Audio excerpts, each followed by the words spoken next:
सन्माननीय उद्घाटक महाराष्ट्र राज्याचे माननीय मुख्यमंत्री नामदार देवेंद्रजी फडणवीस साहेब या ठिकाणी उपस्थित झालेले आहे। मान्यवरांनी आदरणीय मुख्यमंत्री महोदयांनी या ओबीसीच्या तिसऱ्या अधिवेशनाची दीप प्रज्वलन करून सुरुवात करावी अशी विनंती करतो।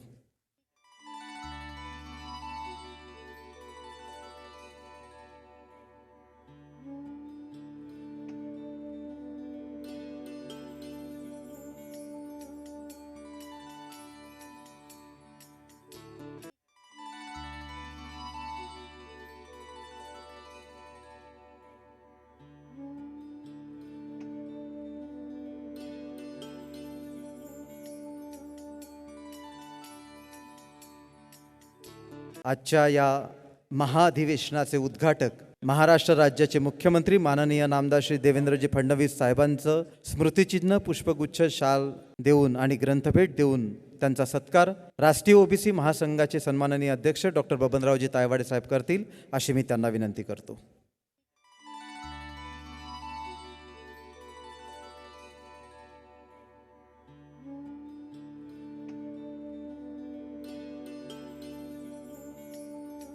आणि यानंतर या अधिवेशनाचे स्वागताध्यक्ष राष्ट्रीय ओबीसी महासंघाचे राष्ट्रीय अध्यक्ष माननीय डॉक्टर बबनराव तायवाडे साहेब स्वागतपर भाषण करतील अशी त्यांना विनंती करतो।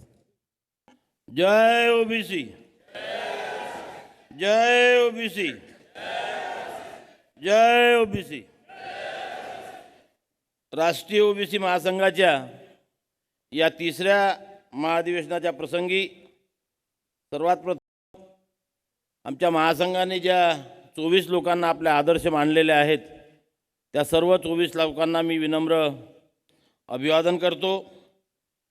आजच्या या कार्यक्रमाचे उद्घाटक महाराष्ट्र राज्याचे सन्माननीय मुख्यमंत्री आदरणीय देवेंद्रजी फडणवीस साहेब या प्रसंगी या विचारपीठावरती उपस्थित आजच्या कार्यक्रमाचे अध्यक्ष सन्मान्य अशोकभाऊ जीवतोडे, सन्मान्य माजी मंत्री जयदत्ती क्षीरसागर साहेब, ऊर्जा मंत्री मान्य नामदार चंद्रशेखरजी बावनकुळे साहेब, विजयजी वडीवट्टीवार साहेब, आमचे हरियाणावरून खास आलेले लोकसभा सदस्य सन्मान्य राजकुमार सैनीजी, या विचारपीठावरती उपस्थित आमदार परिणय फुके, माजी आमदार अविनाशजी वारजूरकर, माजी आमदार वामनराव चटप, आमचे तेलंगणाचे माजी सांसद मान्य व्ही हनुमंतरावजी, डॉक्टर शकील इमान अन्सारीजी, मुंबईचे पूर्व महापौर अविनाशजी लाळ। विशेष करून आपल्याला सांगताना आनंद येते की आपल्या अधिवेशनाला अमेरिकेवरून लीड इंडिया फाउंडेशनचे चेअरमन डॉक्टर हरी एपन्नापल्ली या ठिकाणी उपस्थित आहेत। आज ज्या मान्यवरांचा आम्ही या ठिकाणी सत्कार करणार आहोत ते आमचे ओबीसी भूषण माननीय व्ही ऐश्वर्याजी, पूर्व न्यायमंत्री तथा पूर्वाध्यक्ष राष्ट्रीय मागासवर्गीय आयोग सन्माननीय शकील अन्सारी साहेबजी, 20 मंच परिवारात आमचे सन्माननीय आमदार पूर्व आमदार सेवकभाऊ वाघाळे, इक्बाल अन्सारीजी, पूर्व सदस्य मागासवर्गीय आयोग चंद्रकांतजी बावकर, मुरलीधरजी टेंबरे, नरेंद्रजी जिचकार, श्री सलीमजी अलवारे, गुंडूरी व्यंकटेश्वरराव, समीम अहमद सैफी, ईश्वरजी बाळबुदे, लक्ष्मीनारायणजी, नजीमुद्दीन राईन, हाजी अब्दुल सामी सलमानी साहब, टीपी मुंडेजी, यांच्या समोर उपस्थित ओबीसी संघर्ष समिती मुंबई कोकणचे श्री तांडेळजी, आगरी केळी समाजाचे श्री म्हात्रे साहेब, कुणबी समाजोत्तरी संघ मुंबई कोकण अध्यक्ष भूषण बरेजी, आमचे मुख्यमंत्री साहेबांसोबत आमचे मित्र पोद्दार साहेब इथे दिसलेले आहेत। सर्व आमच्या विचारपीठावरील मान्यवर मंडळी, राष्ट्रीय ओबीसी महासंघाचे सर्व पदाधिकारी, काही नावं सुटले असेल त्यांना त्यांची माफी मागतो। आमचे हंसराजी जांगीळ या ठिकाणी उपस्थित आहे, सलमानजी आहे, आमच्या सुधाकरराव जाधवर उपाध्यक्ष या ठिकाणी उपस्थित आहे, सर्व मान्यवर। माझ्या समोर बसलेले विविध राज्यातनं आणि महाराष्ट्रातनं आलेले सर्व ओबीसी पदाधिकारी, बंधू आणि भगिनींनो, सन्माननीय मुख्यमंत्री साहेब या ठिकाणी उपस्थित आहेत, मान्यवर या ठिकाणी उपस्थित आहेत. मी आपणा सर्वांच्या निदर्शनास आणून देतो कि राष्ट्रीय ओबीसी महासंघ, ये जो महासंघ है, यह ओबीसी समाज के लिए कार्यरत सभी विविध जाति और संगठनों का एक महासंघ है. हम लोग आज तक आपस में बट कर हमारी डिमांड सरकारों के सामने रखते थे, लेकिन पूरी नहीं हो पा रही थी. इसलिए सारे लोगों ने, देश के विभिन्न कोने के लोगों ने इकट्ठा आकर सामूहिक रूप से केंद्र सरकार हो या राज्य सरकार हो, उनके सामने हमारी डिमांड रखने का ये प्रयास इस महाधिवेशन के माध्यम से हम लोग करते हैं. इसका पहला अधिवेशन 7 अगस्त को नागपुर में हुआ था. हमारे बावनकुळे साहब यहाँ पर बैठे हुए हैं. बावनकुळे साहब को हमारे लोगों ने परेशान कर दिया था कि 4.5 लाख का जीआर 6 लाख का कितने दिनों में लेखा लेंगे. हमारे मुख्यमंत्री जी यहाँ बैठे हुए हैं, बावनकुळे साहब दोनों हैं. बावनकुळे साहब ने प्रॉमिस किया था कि मैं 7 दिन में दूंगा, और आपको बताते हुए मुझे हर्ष होता है कि 7वें दिन बावनकुळे साहब ने मुख्यमंत्री साहब से वो जीआर निकलवा लिया था. हमने हमारे विंटर सेशन में ओबीसी का मोर्चा निकाला, अच्छा मोर्चा निकाला. हमने हमारे मुख्यमंत्री जी के सामने रखा कि हमारे राज्य में ओबीसी मंत्रालय होना चाहिए. मैं आपके माध्यम से उनका अभिनंदन करता हूं कि महाराष्ट्र में इतिहास में पहली बार ओबीसी समाज को सेपरेट ओबीसी मिनिस्ट्री मिली. उनका श्रेय अगर किसी को जाता है तो माननीय मुख्यमंत्री साहब को जाता है. पिछले साल 7 अगस्त 2017 को हम लोग दिल्ली में मिले. दिल्ली में हमने हमारी डिमांड रखी. नतीजा यह हुआ कि हमारा नॉन क्रिमिलियर का लिमिट 6 लाख से 8 लाख बढ़ के मिला, और 4.5 से लाख 6 लाख का जीआर निकालने के लिए हमको 4 साल लगे थे. 6 लाख से 8 लाख का जीआर 15 दिन में निकला. यानी ये महासंघ की जो होती है, राज्यकर्ताओं की जो मदद हमको मिल रही है, इसके माध्यम से ये सारी डिमांड हो रही है. हमारे नागपुर में सेंट्रल गवर्नमेंट की वजह से 500 लड़कों का ओबीसी का हॉस्टल भी सैंक्शन हुआ है. एक तो इस तरह से ये सारे लोग इकट्ठा आकर हम लोग, केंद्र सरकार हो या राज्य सरकार हो, इन लोगों के लोक प्रतिनिधियों के सामने हमारे सारे ग्रीवेंसेस हम लोग रखते हैं और वो छोड़ाने की कोशिश करते हैं. मैं माननीय मुख्यमंत्री साहब को बता दूं कि हमारी जो प्रमुख मांगे हैं उसमें एक मांग थी, बाकी मांगे मैं रखूंगा, कि राष्ट्रीय मागासवर्गीय आयोग को संवैधानिक दर्जा दिया जाए. मैं आप सब लोगों को विनती करता हूं कि एक बार खड़े होकर सारे केंद्र सरकार, प्रधानमंत्री और सारे सांसद लोगों का बहुत बड़ा अभिनंदन करके जोरदार तालियां बजाई जाए कि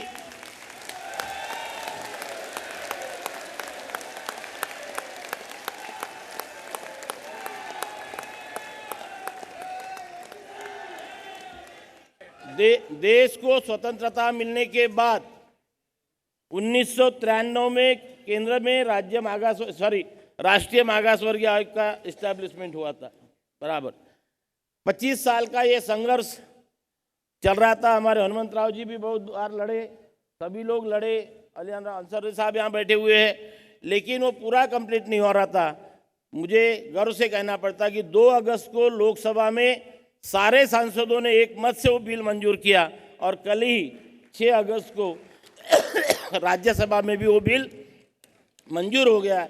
ये ओबीसी समाज के लिए बहुत बड़ी गर्व की बात है कि आज एक स्टैट्यूटरी दर्जा का राष्ट्रीय मागासवर्गीय आयोग हमें मिल गया है. आगे उसकी प्रोसेस चलेंगी. बाकी जब भी हमारे राजकुमार सैनी जी बोल रहे थे, लेकिन वो एक आयोग जो मिला है वो भी समाज के लिए बहुत बड़ी राहत है, ऐसा मैं मानता हूँ. यहाँ मंच पर विराजमान सभी लोकसभा सांसद, आमदार लोग, इनके सामने मैं रखता हूँ कि ओबीसी समाज, ये जो हम लोग अधिवेशन करवाते हैं, ये करते, हमारी जो संवैधानिक मांगे हैं, नॉन कॉन्स्टिट्यूशनल एक भी डिमांड ओबीसी समाज लेके किसी के पास नहीं जा रहा है. आज हमारी पहली जो डिमांड है, अभी अली अनवर अंसारी साहब बोल रहे थे कि हमारे ओबीसी के सारे जातियों की जनगणना करो, उनकी आंकड़ेवारी जाहिर करो. और मैं मुख्यमंत्री महोदय को आप लोगों के माध्यम से विनती करता हूं कि केंद्र में हमारी अपील रखे कि आपने जैसा राज्य में ओबीसी मंत्रालय शुरू किया, उसी धरती पर केंद्र में भी अगर ओबीसी मंत्रालय शुरू किया तो ओबीसी समाज को बहुत बड़ी राहत मिलेगी. ये पहली मांग. हमारे लिए मंडल आयोग, नच्छीपन आयोग, स्वामीनाथन आयोग तीनों बैठे, पढ़ाई हो गई, रिकमेंडेशन आई, लेकिन अभी तक वो रिकमेंडेशन लागू नहीं हो रही है। मैं दरख्वास्त करूंगा कि ये रिकमेंडेशन जल्द से जल्द लागू की जाए। ओबीसी हमारा किसान और किसान मजदूर बेचारा ऐसा है कि 60 साल तक खेती करता है या खेती में मजदूरी करता है, 60 साल के बाद उसकी हालत ऐसी होती है कि 2 समय के खाने को नहीं मिलता। सर, हमारी दरखास्त है आपसे कि इन लोगों के लिए 2, 3, 4, 5 हज़ार रुपया हर महीने का पेंशन कहीं भी बजटरी प्रोविजन अगर किए तो कम से कम 2 समय वो खाना घर खा पाएंगे। और आज जो आत्महत्याएँ हो रही है वो नहीं होंगी। अभी सभी लोगों वक्ताओं ने बताया कि नॉन क्रिमिलेयर की जो कंडीशन है वो टोटली अनकॉन्स्टिट्यूशनल है, संविधान में उसको कुछ भी नहीं है। उसके कारण हो क्या रहा है कि हमें नौकरी में रिजर्वेशन मिला, एजुकेशन में रिजर्वेशन मिला, लेकिन वो सिर्फ कागज पे है। मैं परसों ही पेपर पढ़ा कि पूरे महाराष्ट्र में 11,000 ऑफिसर्स और एम्प्लॉय है। महाराष्ट्र की बात कर रहा हूँ मैं, देश की नहीं। ये महाराष्ट्र में हमें 19% रिजर्वेशन दिया गया है, लेकिन बड़े दुख के साथ मैं कह रहा हूँ इस मंच के सामने कि 11 लाख में जहाँ 2 लाख ओबीसी होना चाहिए वहाँ सिर्फ 92,000 ओबीसी है। 1,10,000 ओबीसी का बैकलॉग आज खाली।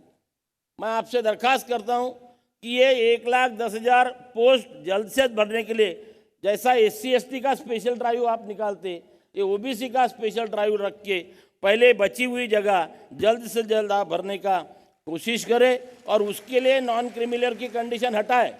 मैं दावे के साथ कह रहा हूँ माननीय मुख्यमंत्री जी, ये क्यों हो रहा है?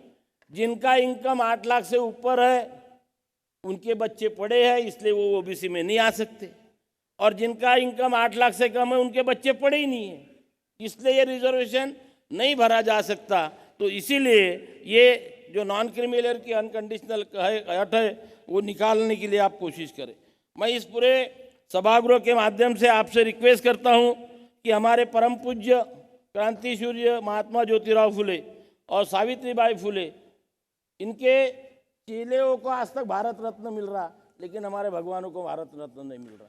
तो हमारी आपसे विनंती है कि महात्मा ज्योतिराव फुले और सावित्रीबाई फुले, इन्हें भी संयुक्त भारत रत्न दिया जाए। 6वीं मांगनी थी राष्ट्रीय मागास वर्गीय आयोग को संवैधानिक दर्जा, वो लोकसभा और राज्यसभा में हो गया, उसके लिए हमने आपके आभार भी व्यक्त किए हैं।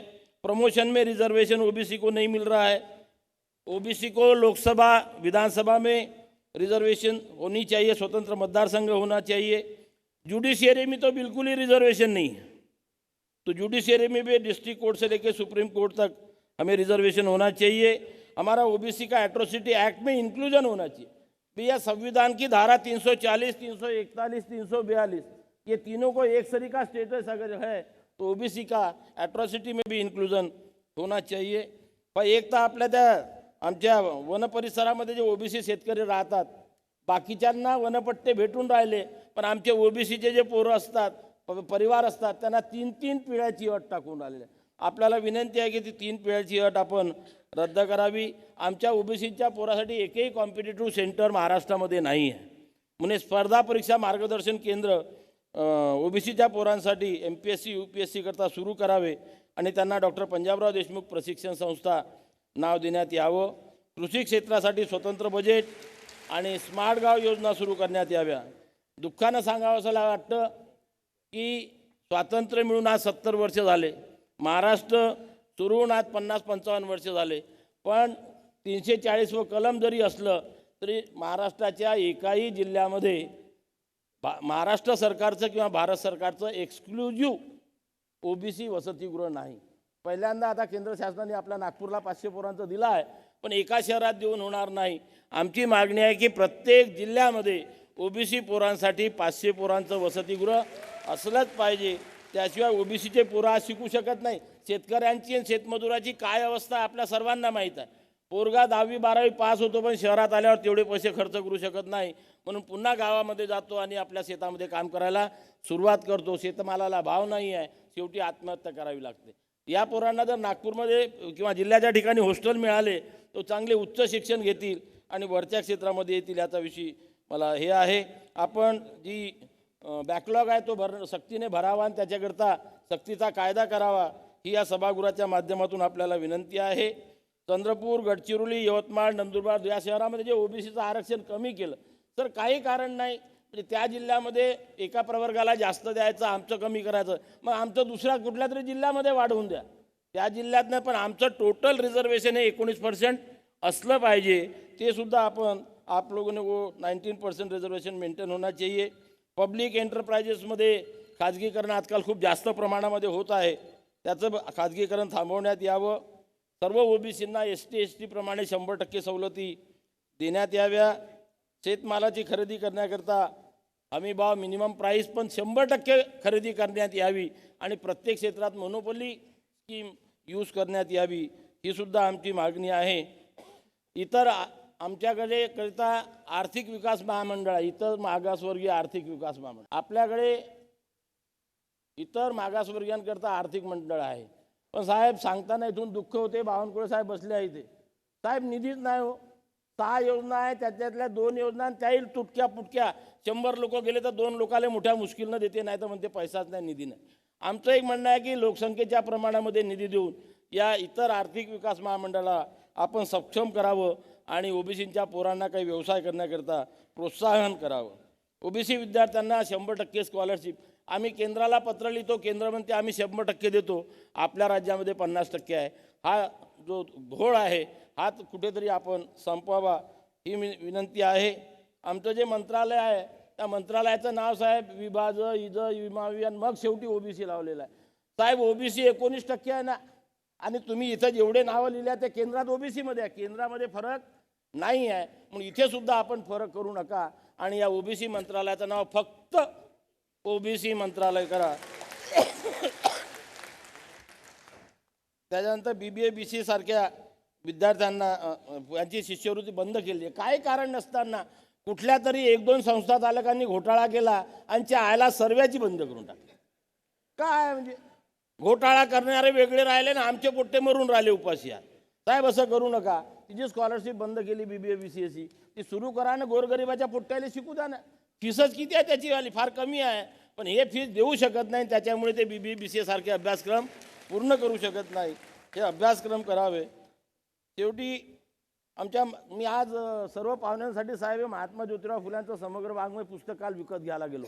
कालपर्यंत मला माहीत नव्हतं याची किंमत 325 रुपये आहे. आमचा गोरगरीब ओबीसी कुठून वाचणार आहे 325 रुपयात? माझी आपल्याला कळकळीची विनंती आहे की याची किंमत फक्त 10 रुपये किंवा 20 रुपये 25 रुपये ठेवा, म्हणजे आमचे गोरगरीब पोट्टे विकत घेईल आणि महात्मा फुलेला वाचेल. एवढी आपल्याला विनंती आहे. आमच्या याच्यातनं आवाज आला, मी आमच्या सेडोकरांना सांगतो की तो राज्याचा प्रश्न नाही आहे, तो केंद्राचा आपण भांडतो आहे. पण साहेब जर केंद्रामध्ये आमचा जो 15% ॲडमिशन मेडिकलमध्ये 15% ऑल इंडिया कोटामध्ये जर ते 27% देत नसेल तर पुढच्या वर्षीपासून 27% प्रवेश त्यांना देऊ नका. म्हणजे अनस्टॅट्युटरी आहे. कुठंतरी फक्त एक सर्क्युलर सेंट्रल गव्हर्नमेंटने काढला आहे की 27% reservation to OBC in CET central educational institute, पण त्याच्या स्टेटला देऊ नका असं कुठंच नाही आहे. म्हणजे चुकीचा अर्थ अधिकारी लोक काढतात आणि राज्यकर्त्यांना ते भोगावं लागते. तो जर अधिकाऱ्यांनी चुकीचा अर्थ काढला आहे. सुप्रीम कोर्ट काही म्हणत नाही, काही म्हणत नाही, काहीतरी कुठेतरी एकजण सुप्रीम कोर्टामध्ये जाते आणि हा गेला म्हणून आम्ही रिझर्वेशन देत नाही. आज महाराष्ट्रातल्या 1000 पोरांचं नुकसान झालेलं आहे यावर्षी. म्हणजे मागच्याही वर्षी आम्ही सर्व दिल्लीला जाऊन सर्व मंत्र्यांपर्यंत वगैरे भेटलो होतो, काही झालं नाही. आता आम्ही सुप्रीम कोर्टामध्ये गेलेलो आहोत, पण आमच्यासारख्या गोरगरीब ओबीसीला कशाला सुप्रीम कोर्टापर्यंत पाठवता साहेब? एवढे पैसे आम्ही काही देऊ शकत नाही. आणि त्याच्यामुळे आपल्या स्तरावरून जर तो प्रश्न निकाली काढू शकलात तर सर्व ओबीसींचं भलं होईल. अशा प्रकारच्या ह्या सर्व मागण्या मी माननीय मुख्यमंत्री आणि त्यांच्या मंत्रिमंडळातील सर्व सदस्य इस मंच पर विराजमान सभी सांसद लोगों के सामने रखता हूँ. जो लोकसभा की बातें हमारे सांसद लोकसभा में रखेंगे, जो हमारे विधानसभा विधान परिषद और माननीय मुख्यमंत्री के इसमें आते दायरे में आती है, मेरा मुख्यमंत्री महोदय से विनंती है, गुजारिश है कि आप अपने तौर पर ये सारे मांगों की तरफ ध्यान देकर जल्द से जल्द उसे पूरा कर कर हमारे ओबीसी को न्याय देंगे, ऐसी उम्मीद मैं आपसे करता हूँ. आज आप हमारे रिक्वेस्ट को ध्यान लेकर आप यहाँ पधारे। मैं राष्ट्रीय ओबीसी महासंघ की ओर से, मेरी ओर से, सारे हमारे पदाधिकारियों ओर से और देश से आए सारे प्रतिनिधियों की ओर से आपका स्वागत करता हूँ। आप सभी लोगों का स्वागत करता हूँ और मैं मेरा स्वागत पर भाषण आप सबका स्वागत करते हुए यहाँ ख़त्म करता हूँ।